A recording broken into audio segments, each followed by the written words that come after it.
రీతిగా తెలియబడుతుంది. చూద్దామా? దైవవాక్యం చూద్దాము. మొదటి కొరింథీయులు రాసిన పత్రిక.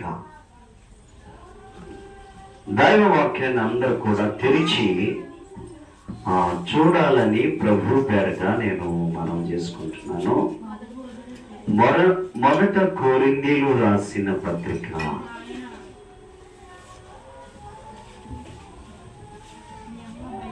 15వ అధ్యాయము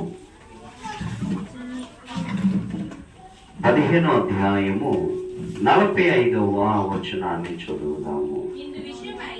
ఇందు విషయమై ఆదామును మొదటి మనుషుడు జీవించు ప్రాణి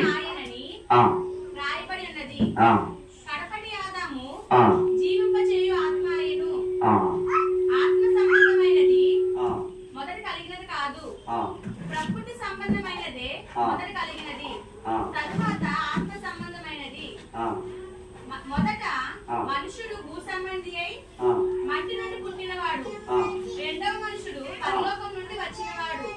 ప్రియులారా, ఈ సమయంలో దేవుని యొక్క వాక్యము ఈ రీతిగా మనకి బోధిస్తూ ఉంది. ఈరోజు జీవించు ప్రాణి, జీవింపజేయు ప్రాణి. ఈ వాక్యములో మొదటి కొరింథీయులు రాసిన పత్రిక 15వ అధ్యాయము 45వ వచనంలో ఈ రీతిగా తెలియజేయబడుతుంది. ఆదాము మొదటి మనుష్యుడట. ఏంటండి? ఆదాము మొదటి మనుష్యుడు, జీవింపచేయు ప్రాణి, జీవించు ప్రాణి. ఆదాము ఎవరు? మొదటి మనుష్యుడు, జీవించే మనిషి అన్నమాట. ఎవరు జీవింపజేయడానికి ఈయనకి అధికారం ఇచ్చారంటే దేవాతి దేవుడైనా యెహోవాయే. మట్టిని తీసుకొని ఆయన పోలిక చెప్పిన, ఎవరి పోలిక?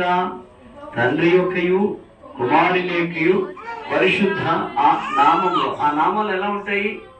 మనం ఎలా ఉన్నామో ఆయన కూడా ఆ ముగ్గురు ఒకలాగే కనిపిస్తూ ఉన్నారు అంటున్నాడు కదా ఆది కాండంలో. మన పోలిక చెప్పిన నరుణ్ణి చేయడము అనే మాటలో ఇక్కడ దైవవాక్యము ఈ రీతిగా మనకి మొదటి మనుష్యుడు జీవించు ప్రాణి అని రాయబడి ఉన్నది. అది అక్కడ ఎలా జీవిస్తున్నాడు? మన పోలిక చెప్పినంటే తండ్రి కుమార పరిశుద్ధాత్మలు ఏ పోలికను ఉంటారు? మన పోలికను ఉంటారు. అదే పోలికన దేవుడు బొమ్మన చేసి, మట్టిని తీసి దాని బొమ్మన చేసి ఆ బొమ్మలోనికి ఏం చేశాడండి? ప్రాణాయువును ఓదగా జీవించే ప్రాణి అయ్యాడు. దేవుని స్తోత్రం చెప్దామండి. జీవించే ప్రాణి అయ్యాడు. ఒకవేళ మనం బొమ్మ చేస్తాము, మనం ప్రాణాన్ని పెట్టగలమండి? పెట్టలేము. ఎంత చేసినా పిల్లలకు బొమ్మలు చేస్తాము. మరి మా చిన్నతనంలో అంటే ఈ యొక్క బొమ్మలు తెలిసింది కాదు. మట్టిని బొమ్మలుగా చేసుకొని ఆడుకునేవాడు. మరి మట్టిని ఇప్పుడు చేసి మనము ప్రాణాన్ని వదలేమండి. ఇక్కడేమంటున్నాడంటే, అందుకే మొదటి మనిషి జీవించే మనిషి అంట. ఈ జీవించడానికి ఎవరు ఆత్మ దయచేశారంటే పరిశుద్ధాత్మ దేవుడు బొమ్మను చేసి ఆ బొమ్మ యొక్క నాసిక రంధ్రంలో నుండి ఊదగా అతను జీవాత్మ మనిషిగా జీవించడము జరిగింది. దేవుని స్తోత్రం, హల్లెలూయా. ఇక్కడ ఈ వాక్య భాగాన్ని మనం పరిశీలించినట్లయితే చూడండి, అక్కడ చూడండి. కడపటి ఆదాము జీవింపజేయు ఆత్మయేను. కడపటి ఆదాము ఎవరండి? మొదట ఆదాము మనిషి, కడపటి ఆదాము యేసుక్రీస్తు ప్రభువు వారు. దేవుని స్తోత్రం చెప్దామండి, హల్లెలూయా. ఈరోజు పాఠం ఏంటంటే జీవించే ప్రాణి, జీవింపజేయు ప్రాణి అని దైవ వాక్యము స్పష్టంగా తెలియచేయబడుతుంది. ఇక్కడ మనం చూసుకున్నట్లయితే ఆత్మ సంబంధమైనది మొదట కలిగినది కాదు, ప్రకృతి సంబంధమైనదే మొదట కలిగినది, తర్వాత ఆత్మ సంబంధమైనది కలిగిందంట. మొట్టమొదట ఈ భూలోకంలో ఈ యొక్క ఆ సృష్టిని సృష్టించిన తరువాత శరీర సంబంధమైనదే మొదట కలిగిందని వాక్యము తేటతెల్లగా తెలియచేయబడుతుంది. రెండవది ఆత్మ సంబంధమైనది కలిగినదని మనకి తెలియచేయబడుతున్నదని. మొదటగా మనము శరీరధారి అయి ఆ తల్లి గర్భములో నుండి బయటికి వచ్చిన తర్వాత వస్తున్నాం కదండి, దేవుడిచ్చిన ధన్యత. ఈరోజు పుట్టిన బిడ్డలే పుట్టిన వెంటనే మరణించిన వాళ్ళు చాలా మంది ఉన్నారు. మాకు కూడా అట్లా జరిగింది. వారు మరలా ఈ భూలోకంలో ఏమి చూడకుండా, ఈ ప్రకృతి సంబంధమైన ఆహ్లాదకరమైన విషయాలు ఏమి చూడకుండా పుట్టిన బిడ్డ పుట్టినట్లే చనిపోతున్నారు. మనకే కాదు, అనేక మందికి అలా జరుగుతూ ఉందన్నమాట. ఈ యొక్క ఆహ్లాదకరమైన చిత్ర విచిత్రమైన చూడకుండా వారు వెళ్ళిపోతున్నారు. కారణం ఏంటంటే భూమి మీద వారికి జీవింపజేయడానికి దేవుడు వారికి పెట్టలేదు. మనకి పెట్టి ఉన్నాడు కాబట్టి ఆత్మను మన యందు ఆయుష్ పెంచినాడు కాబట్టి మనం ఏం చేయాలండి? ఆయన్ని స్తుతించడానికి, ఆయన్ని కీర్తించడానికి, ఆయన్ని కొనియాడడానికి, ఆయన పనుల్లో ఉండడానికి మనం చక్కగా మనం జీవింప చేయించున్నాడు. దేవుని స్తోత్రం చెప్దామండి. హల్లెలూయా చెప్పండి, హల్లెలూయా హల్లెలూయా. అందుకనే భూ సంబంధమైనది మొదట పుట్టింది, రెండవది పరలోకము నుండి వచ్చిందని దేవుడు చెప్తున్నాడు. మట్టి నుండి పుట్టిన వాడు ఎవడో మట్టి నుండి పుట్టువారును అట్టివారే, పరలోక సంబంధి ఎట్టివాడో పరలోక సంబంధులు అట్టివారే. మట్టి నుండి పుట్టే చూసారండి ఏమంటే, మట్టి నుండి మనం అందరం కూడా పుడుతున్నాం. అది మట్టి నుండి పుట్టిన వారు అట్టివారు అంటున్నారు. ఎట్టివారు? దేవుణ్ణి తెలుసుకోకుండా, దేవుడి మాటలు ఎరుగకుండా, దేవునితో సంబంధం లేకుండా, ఒకవేళ దేవుని యందు రక్షణ ఉండి బాప్తిజం పొంది దేవుని యొక్క అడుగు జాడల్లో నడవకపోతే మట్టితో సంబంధం ఉన్నట్లే. దేవుని స్తోత్రం, హల్లెలూయా. మరి ఇంకా ఈ భూలోకంలో పుట్టిన తర్వాత అతను ఏది కూడా సాధించింది ఏది కూడా లేదు. ఏంటి? ఫల సంబంధం ఏది కూడా సాధించడం లేదు. పుట్టినవాడు మట్టిలా జీవిస్తుంటే ఎందుకండి సుఖమేముంది? మట్టిలా జీవిస్తే సుఖమేనా ఉందండి? చాలా మంది దేవుని యందు తెలుసుండి కూడా మట్టిలాగే ప్రవర్తిస్తున్నారు అనమాట.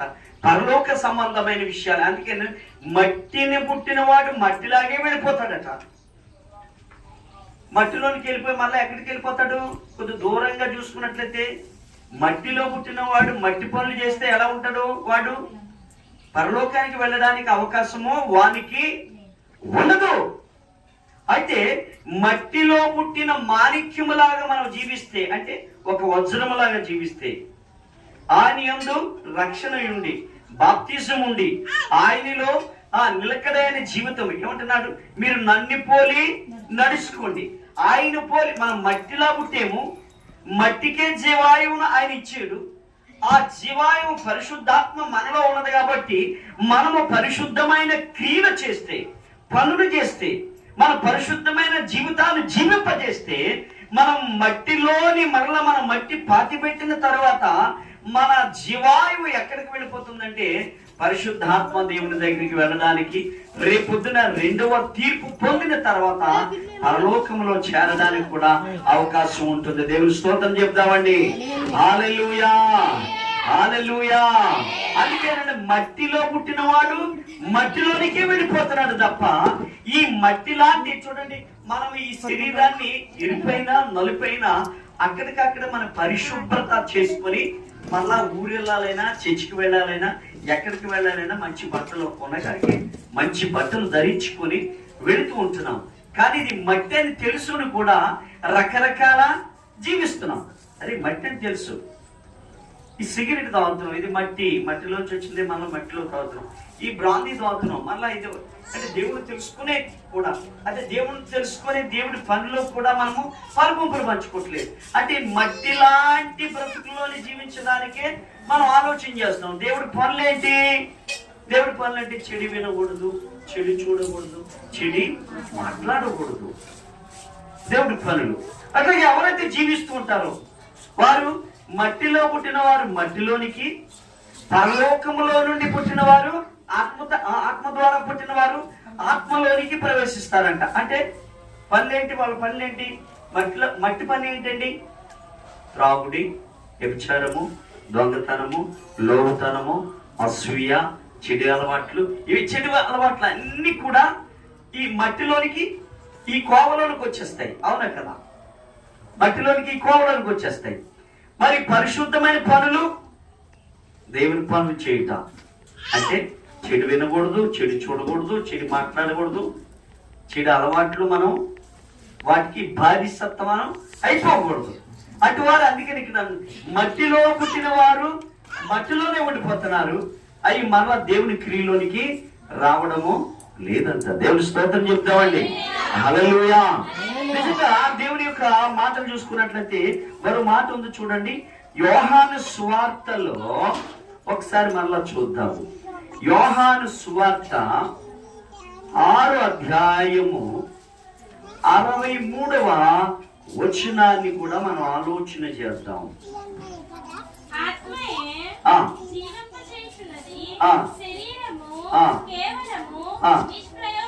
ఓ నాయనోయ్, ఈ వాక్యము దేవుడు మనకి దయచేసాడు. పేజీ నెంబర్ ఎంత అంటే 86వ పేజీ, కొత్త నిబంధన గ్రంథము, యోహాను సువార్త 6వ అధ్యాయము 63వ వచనం చదువుతున్నాను చూడండి. ఆత్మయే జీవింపజేయుచున్నది. ఏంటండి? ఎంత గొప్పవారైనప్పటికీ, ఎంత అనిల్ అంబానీ అయినా, ఎంత అందగత్తులైనా, సినిమాటర్లైనా, ఒకవేళ సినిమాటర్లైన అందగత్తులు మనలో కూడా ఎదుగులేరండి. వాళ్ళు ఉన్నారు. ఎంత అందగాళ్ళైనా, అందగత్తులైనా ఏంటి ఈ శరీరం చూసుకుని బతికేస్తామండి. ఇదేనా చూసుకుంటే ఏమైపోతుంది బాబు, ఎంతలోకి వెళ్తే ఏమైపోద్దు అంటున్నాం. అదే అప్పుడే దేవుడు పట్టేస్తే ఏమి కూడా మనం చేయలేవు. అందుకని ఇక్కడ అంటున్నాడు కదా, ఏమంటున్నాడంటే ఆత్మయే జీవింపజేయుచున్నది. మనం జీవింపజేస్తున్నది ఎవరండి? దేవుడే. ఆత్మే, జీవాత్మే. ఆ ఆత్మే మనం జీవింపజేస్తున్నది. అందుకని ఈ మనలో ఆత్మ ఉంది కదా, అది దేవుడు పెట్టిన దీపం అని వాక్య భాగము బోధిస్తుంది. మనలో ఒక దీపం ఉంటుంది. ఆ దీపాన్ని ఎవరు పెట్టారండి? ఎవరు పెట్టారు? దేవుడే పెట్టారు. ఇక్కడ ఏమంటున్నా? ఆత్మయే జీవింప చేయున్నది. ఆత్మే జీవింపజేయండి, దేవుడే మనం చేస్తున్నాడు.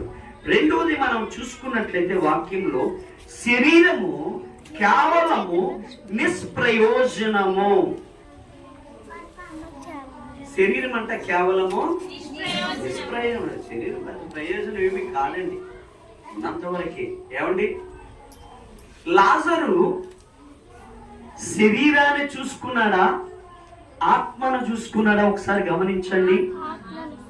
ఎస్, నిజమే. రాజు తన అందసంధానం చూసుకుంటూ బంగారు ప్లేట్లో భోజనం చేస్తూ విచ్చలవిడిగా శరీర ఆశలకు ఆయన లోబడి జీవించాడు. అవునా? శివరాధ్యాయం యోగు రాసిన గ్రంథం కీర్తనలో ముందే ఉంటుంది చూడండి.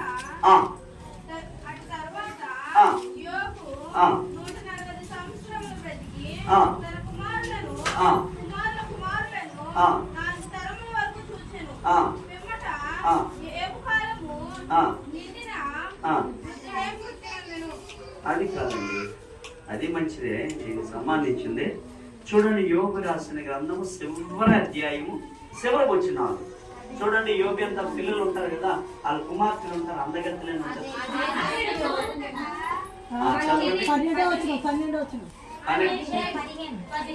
చదవండి.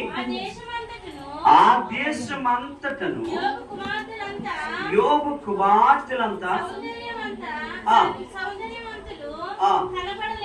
రైట్. ఇటు చూడండి. అయితే ఆ దేశంలో మీ అబ్బాయిలంతా అందగాని కనపడలేదు, మీ అమ్మాయి అంత అందగత్తులు కనపడలేదు అంటారు చూసారా? ఈ వాక్యము ఆయన రాసేడంటే శరీరంలో అందగత్తులు కాదండి, శరీరంలో అందగత్తులు కాదు. దేవుని యొక్క క్రియల్లోనూ పనుల్లోనూ ఆయన యొక్క ప్రతి క్రియలోనూ కూడా అందాన్ని చూపించారు. యోబు యొక్క కుమార్తెలు ఆ దేశంలో ఉన్న అందగత్తెల కంటే చాలా అందగత్తెలు అంట. దేనిలో? ఆత్మీయమైన జీవితంలో, ఆత్మీయమైన జీవితంలో వారంత అందగత్తెలంట. పిల్లరా ఒకసారి మీరు గమనించుకోండి, అంత అందగత్తెలో, తన పనిలో, తన ఆత్మలో పనిగత్తులు.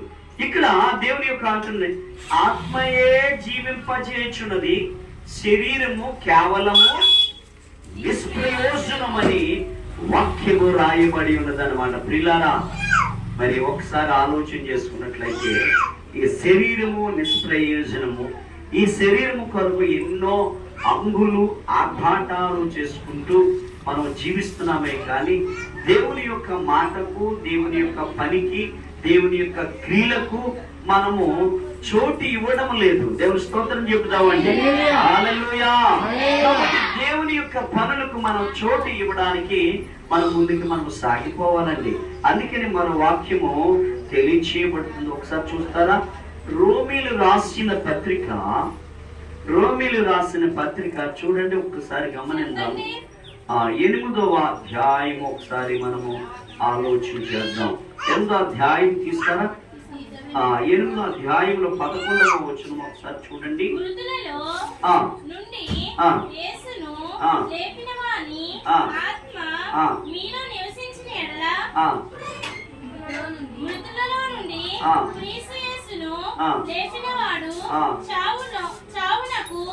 చావునకు లోనైన నీ శరీరమును కూడా నీలో నివసించుచున్న.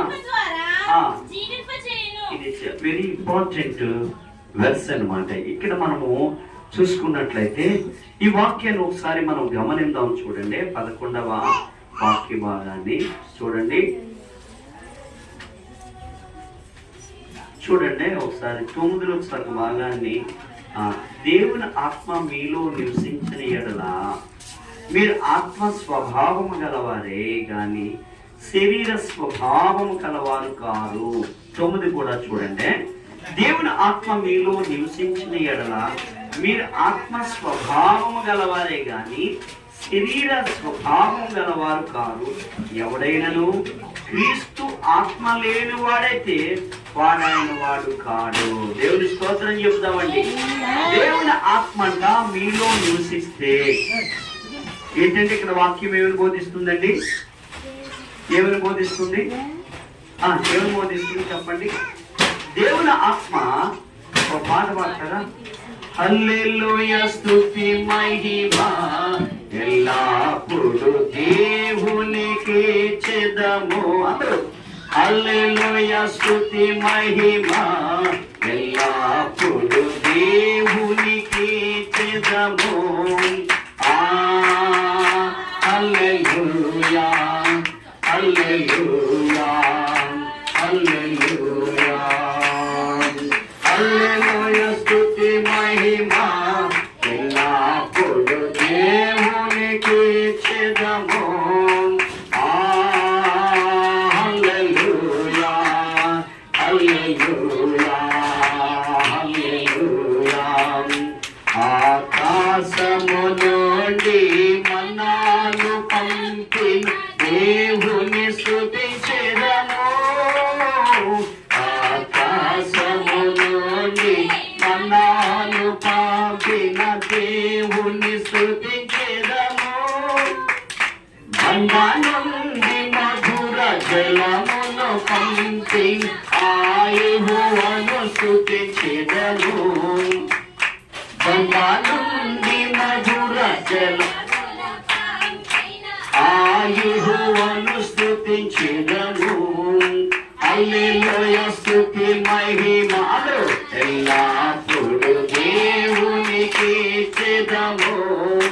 హల్లెలూయా స్తుతి మహిమ ఎల్లప్పుడు దేవునికి చెదము. దేవుని స్తోత్రం. హల్లెలూయా. వచనాన్ని మనం చూద్దాం. దేవుని ఆత్మ మీలో నివసించిన ఎడల మీరు ఆత్మ స్వభావము గలవారే గాని శరీర స్వభావము గలవారు కాదు.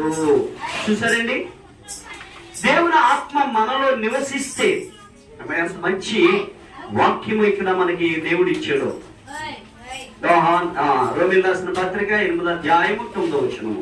దేవుని ఆత్మ మీలో నివసించిన ఎడల మీరు ఎవరు మనుషులండి? ఆత్మ సంబంధమైన మనుషులము. దేవుని ఆత్మ మనలో నివసిస్తే, ఒకవేళ దేవుని ఆత్మ మనలో నివసించలేదనుకోండి, ఇటు అటు ఉంటాం అన్నమాట. ఇటు భూలోక సంబంధంతో ఉంటది, అటు అలా ఉంటారంటే 2 పడవల మీద కాలు వేసినట్లుగా మనం జీవిస్తాం. ఇటు దేవుడు అంటున్నాడు, ఎచ్చనైనను నులివెచ్చనైనను చెప్పాలా, అది అంటే అలాగా ఏమండి, అటు ఇటు ఉండకూడదు. ఎప్పుడు కూడా అటు ఇటు ఉండకూడదండి. మీరు ఆత్మ సంబంధంగా ఉంటే ఆత్మ సంబంధమైన మనుషుల్లాగే ఉంటారు. ఒకవేళ శరీర సంబంధంగా ఉంటే శరీర సంబంధంగానే మనుషులుగానే జీవిస్తారు. ఆత్మ లేకుండా ఏమిటి? ఒక యోగి వేమన్న గారు ఏమన్నారంటే, వింటారా? దేవుని స్తోత్రం చెప్పండి.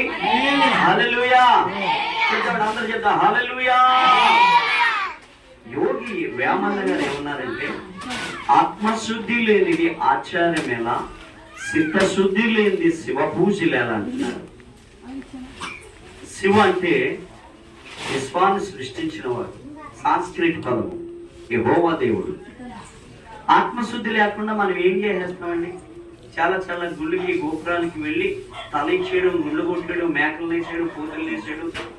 ఏమండి, అలానా కుర్రోడికే గుండు కొడతారు కానీ మరి ఆడెందుకు గుండు కొట్టించుకోరు? కుర్రోడికి ఏ మెరగనోడు కొట్టేస్తారండి. అడేమంట కాబట్టి సంకరం ఉంటాడు కాబట్టి. మరి మీరు గుండు కొట్టించేసుకోవచ్చు కదా.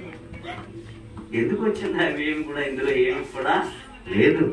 ఆత్మ సంబంధమైన క్రియలే మనం చేయాలి తప్ప శరీర సంబంధమైన క్రియలు ఏమి కూడా మనం చేయడానికి వీలే లేదు అంటున్నాడు కదా ఇక్కడ వాక్యంలో. చూడండి 10వ వచనం, క్రీస్తు మీలోనున్న ఎడల మీరు శరీరము పాపం విషయమే మృతమైనదే గాని మీ ఆత్మ నీతి విషయమే జీవము కలిగి ఉన్నదన్నమాట. మన నీతి విషయమే జీవాన్ని కలిగి ఉండాలి తప్ప పాప విషయమే శరీరం కలిగి ఉండకూడదండి. అలా ఉండకూడదు.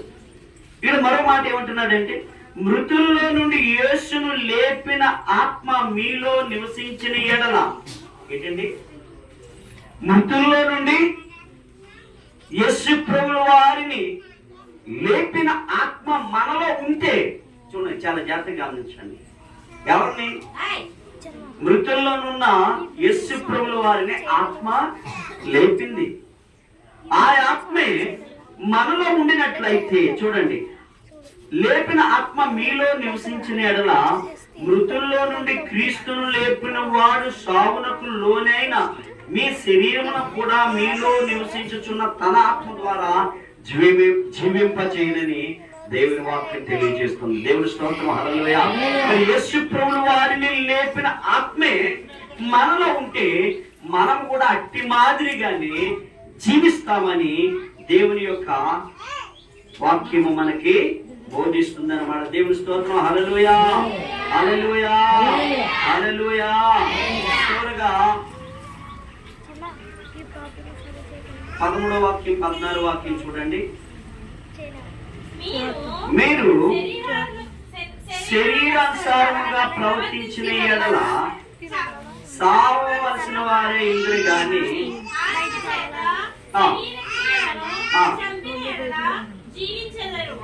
చూడండి, మీ శరీరానుసారంగా ప్రవర్తించిన ఎడల మనం సావుకి సిద్ధంగానే ఉంటామండి. ఎలాగా? శరీరముగా జీవిస్తేనే మన సావుకి సిద్ధముగానే ఉంటాం. ఇందులో అంటుంది, కానీ ఆత్మచేత శరీర క్రియలను చంపినలా జీవించదురు. ఏమంటున్నాడండి?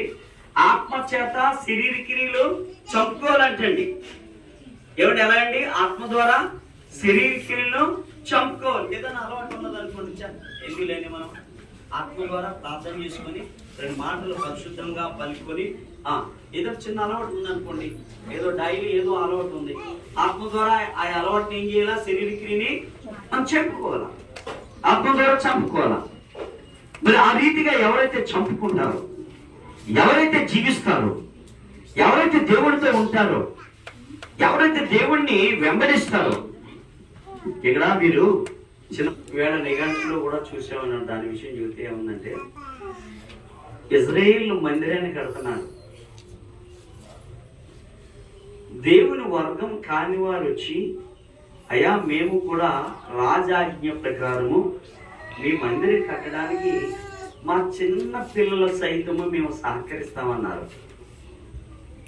మీరు ఇక్కడ సమయం ఉంటే చదువుకోండి. సహకరిస్తానంటే ఇజ్రాయేల్ అన్నారు కదా, అయ్యా మీరు వద్దు, మా దేవుని ఆశీర్వాదం మీరు పొందేసుకుంటారు.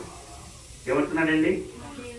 మా దేవుని ఆశీర్వాదం మీరు పొందుకుంటారు, మా పిల్లల సైతము కూడా మేమందరం కూడా దేవునికి పరిచర్య చేస్తామని వారికి ఉన్నది కట్టు బట్టలతో సైతం వారికి ఎంతెంత ఉందో వారికి ఇచ్చేసి చిన్న పిల్లల సైతము దేవుని మందిర నిర్మాణంలో పాల్గొన్నారండి. దేవుని స్తోత్రం, హల్లెలూయా. అందుకని ఇప్పుడు చూడండి, మీరు వార్తలు చూస్తున్నారో లేదో కానీ, యూట్యూబ్లో కానీ దేనిలో అయినా వార్తలు చూస్తున్నారో లేదో కానీ, ఇజ్రాయేల్ దేశం మీద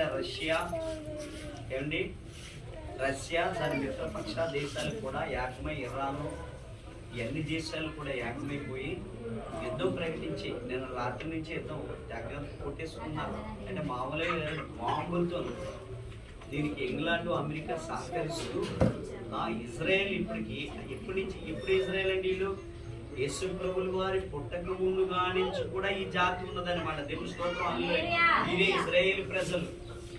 వీరే మందిరాన్ని కట్టడానికి కోరుకుంటే దేవుడు త్వరలో వస్తున్నాడు. ఇది 3వ ప్రపంచ యుద్ధానికి నాంది పలుకుతుంది. కాబట్టి మనం ఎన్ని ఎలా ఉన్నా, ఏం చేసేసుకున్నా, మనం ఎలా చూసుకున్నా ప్రభు మందిరం మరి అక్కడ కట్టబోతున్నది జరుగుతుంది.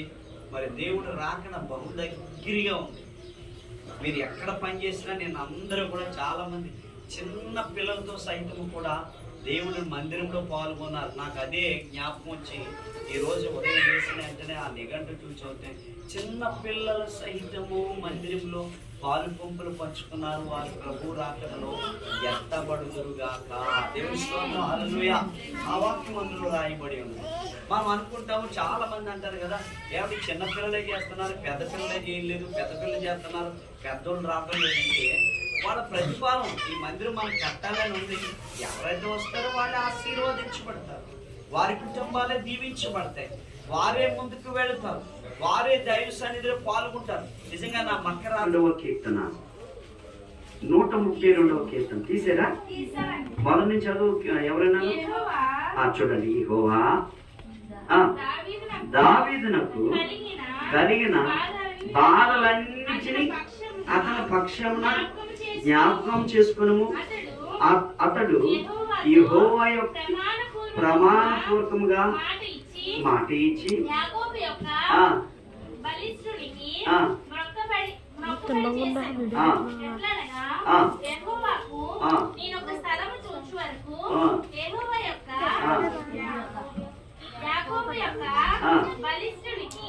ఒక నివాస స్థలము నేను చూచి వరకు నా వాసస్థానమైన గుడారములో నేను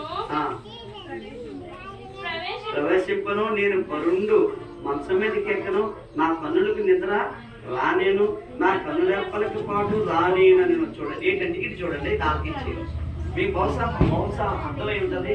ఎస్తేర్ గారు, అన్నగారు అర్థమై ఉంటుంది, జ్యోతి అర్థమై ఉంటుంది. దావీదు మొక్కుబడి మొక్కుకున్నాడండి. నేను బంగారు పడకల మీద పడుకుంటున్నాను, మళ్ళా వచ్చేవాళ్ళని చేద్దాం నేర్చు. నేను బంగారు మంచం మీద పడుకుంటున్నాను, మంచి వస్త్రాలు ధరించుకుంటున్నాను. అయితే యాకోబు దేవుడికైనా ఒక మందిరాన్ని, ఒక నివాసాన్ని కట్టే వరకు కూడా మొక్కుకున్నాడంటే ఏమని మొక్కుకున్నాడు? ఆయనకు ఒక మందిరం కడతాను నేను, అప్పటి వరకు నా కంటికి కానీ, నా కాలుకి కానీ, నా చేతులు కానీ, నా నోటికి కానీ సరైన నిద్ర లేకుండా అది కట్టి వరకు కూడా నేను నిద్రపోనంటున్నాను. దేవుని స్తోత్రం, హల్లెలూయా. యాకోబు దేవునికైనా యెహోవా దేవునికి ఒక మందిరాన్ని కడతాను, ఒక నివాసాన్ని కడతాను నేను, అది అయ్యే వరకు కూడా నేను నిద్రపోను. దేవుని స్తోత్రం చెప్తామండి, హల్లెలూయా.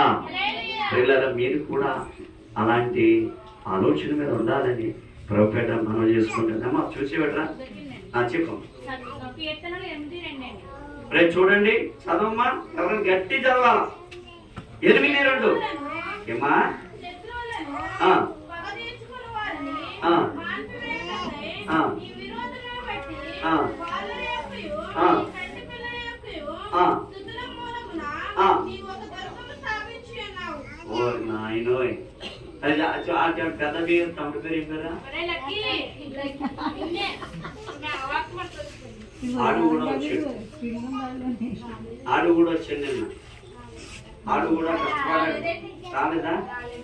ఆడు వచ్చాడు టీసీ మను వచ్చాడండి. మను వచ్చాడండి. మను వచ్చాడు. ఒకసారి మను. కానీ టీసీ భూతల్లి కదా, టీసీ చివరిలో వచ్చింది. లాస్ట్ లో చూసిందమ్మా, మీరు చూసింది. చూసిందా? మీరు వచ్చి చూసి- చూడండి, 8 ఎన్నో వచ్చిందిరా అమ్మా? 2 చూడండి. రాజేశ్వరి వాళ్ళ చెల్లి ఆ, చూడండి అందులో తమ్ముడు రిక్తిగా పిల్లల యొక్క ఇది చూడండి. నీ విరోధులను బట్టి బాలుల యొక్కయు సంటి పిల్లల యొక్కయు స్తుతుల మూలమున నీవు ఒక దుర్గమును స్థాపించి ఉన్నావు. దుర్గం అంటే ఏంటన్నా? బలిష్టమైన మందిరం. దేవుని స్తోత్రం. ఎవరి మీదండి? నేను చాలా మంది నాకు ఆయా సంఖ్యలతో కొట్టేస్తున్నారండి, సంఖ్యలతో చేసేస్తున్నారండి. వాడు నిజం వాళ్ళే పెద్దలంటే వాళ్ళు వచ్చారు, వీళ్ళు వచ్చారని అనుకుంటారని. పెద్దలు కూడా సహకరించాలి. మీకు అందరూ కూడా పెద్దలు కూడా సహకరించి దేవుని పని కాబట్టి ఒక